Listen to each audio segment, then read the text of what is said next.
What's up, everybody? Kip Ioane, founder, lead facilitator, Teams of Men here.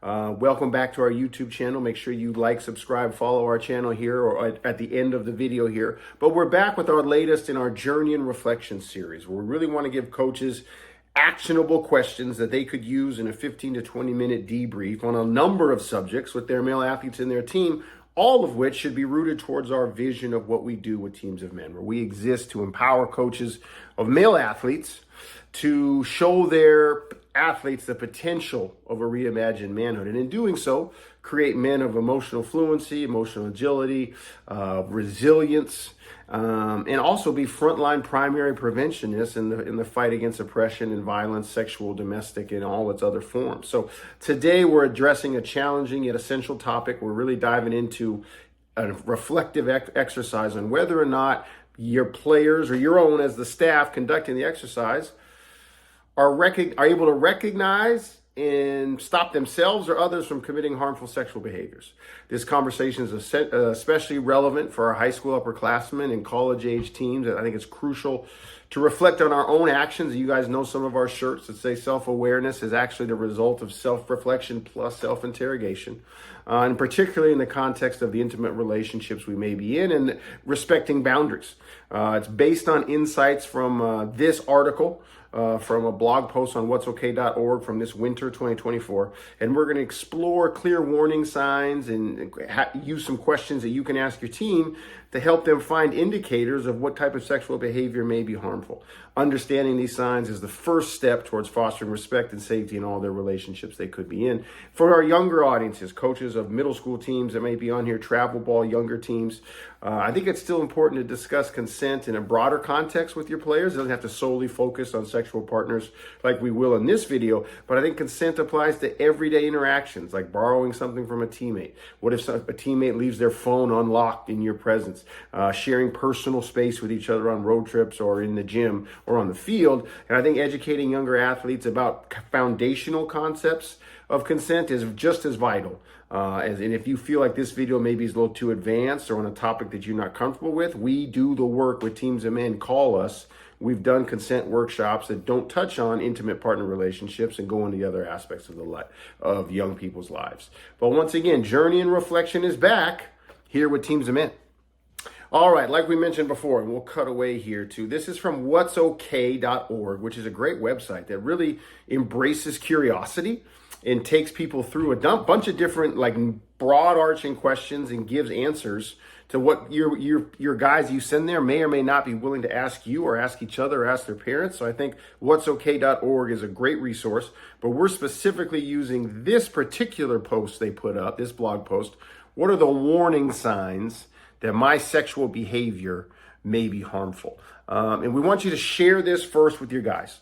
So either text it out to the group share link or send it to them via email. You can even print it out, old school analog version. Send it out to them and say, guys, read this first. And then we're going to reflect on it together, whether that's 5 minutes after they read it in person or at the next team session. And here, we want to go to question 1, Coach, after you and your staff and your players have read this blog post. Here's our question 1. What's the real deal with consent? And how can messing it up mess up someone's boundaries? And in giving you some facilitation guides and some best practices, as we've done this exercise with the teams over the years of our work, whether it was me personally with my D3 basketball program or with all the partner programs we have across the country now, you should kick off this session by really diving into what real consent looks like.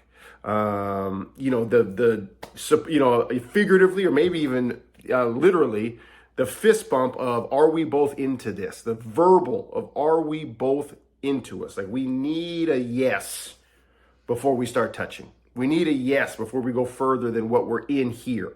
You can start with something as simple of, can I grab my teammate's shoes and use out of his locker, his basketball out of his locker, and then get into stuff like, what if someone isn't cool with going past a hug? What if someone isn't cool with, we were kissing and now I want to move my hands elsewhere? We need to stress how silence is not a yes in the world of consent, and checking in is key, and make it clear that yes means go, and the absence of yes means stop.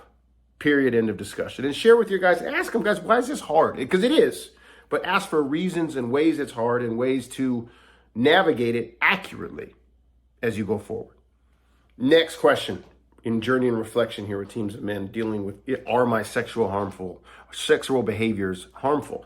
How can hitting someone up when they're down be a big foul, even if you didn't mean to play dirty? Because we got to remember, hopefully you've emphasized this already in your program, because you do in the playing of the game, you do, but I want you to make sure you emphasize it and make it a reality, and the social norming of your program believes that intent doesn't mitigate, doesn't excuse, isn't it escape from accountability from impact.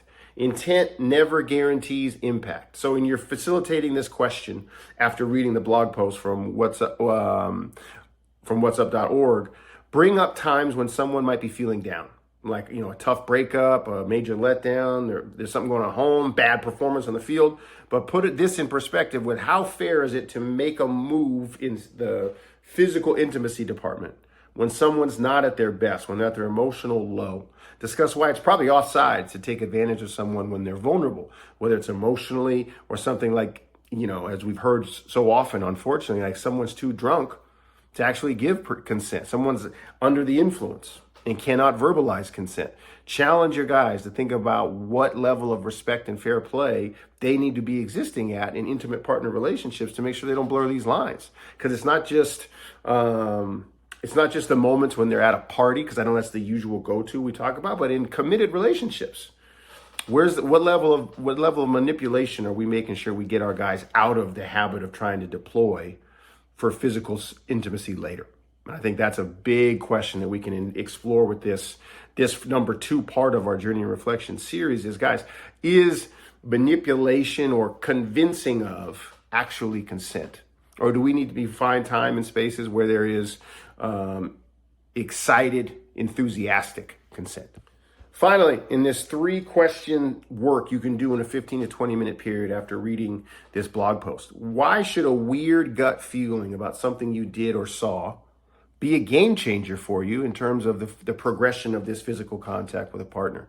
In our facilitation notes for it, we want you to make sure, Coach, you talk about encouraging the guys to share and talk about times they felt off about something. That gut feeling, that inner voice with their friends or in relationships where they don't have to give you the whole details, but just ask them, was there a time you thought and that voice in your head said, man, this don't feel good. This don't feel right. This feels icky. This feels like wrong. And discuss how that gut feeling often is something they should listen to. And it's an internal referee, so to speak, blowing the whistle and saying, hey, this ain't it. It's telling you to think twice about what's happening or what is going to happen, where progression's leading, whether it's something you're witnessing or something you're involved in. Sometimes that inner voice is exactly what you need as a red light to stop and help them see that that's being a leader and not just flowing with the crowd, but also sharing moments in your circle as a team of when I felt, hey, you know what, this happened to me and I felt this. I thought this in my head that I needed to not go any further, or I didn't want to go any further with my partner. Those are all things your circle of players is probably thinking as well and have questions on, and they are answering each other and helping each other level up in their ability to get and see consent accurately in these sharing spaces that you're providing. So there you have it, Coach, the latest Journey and Reflection from Teams of Men here on our YouTube channel. As always, like, subscribe, follow.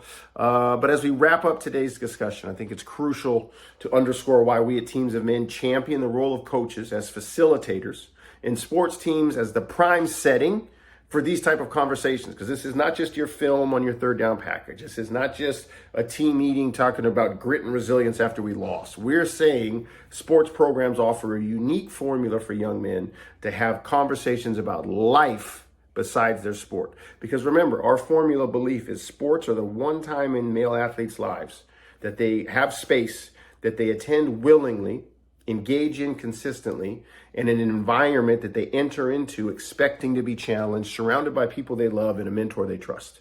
Those things are not a given in their lives outside of your sport. They're usually a given in their existence in your program. So we want to use that space and that platform to talk about things that matter, because their mindset, they feel comfortable, they're more likely to be brave, they feel a little safety, and they're used to, I'm going here to grow. So why not use this platform to grow in areas like consent and sexual intimacy that we know are so vital for them to know. They're already geared up for the growth and learning. And if they can engage in open, honest dialogues about consent and respect here amidst the coaches and the teammates they respect and want to be with, they're far more likely to develop the skill sets and the toolkits to go out and carry these principles in their everyday lives, be models of these good decision-making paradigms, and give voice to younger generations on healthy ideas about what intimacy and consent look like. These aren't just conversations. They're building blocks for a safer, more respectful society. And you as the coach are equipped in a unique way to be the one activating these spaces for your young men. We want to thank you for stepping into this role. We want to thank you for watching our channel. And we hope to be a resource for you. If some of these conversations are like, Kip, everything in that video made sense to me, I'm just really hesitant to run it. That's why we're here. TeamsOfMenLLC.com. Reach out. That's some of the work we do. We'll run some of these sessions for you and grow your capacity to do it without us as well. Teams of Men, Journey and Reflection.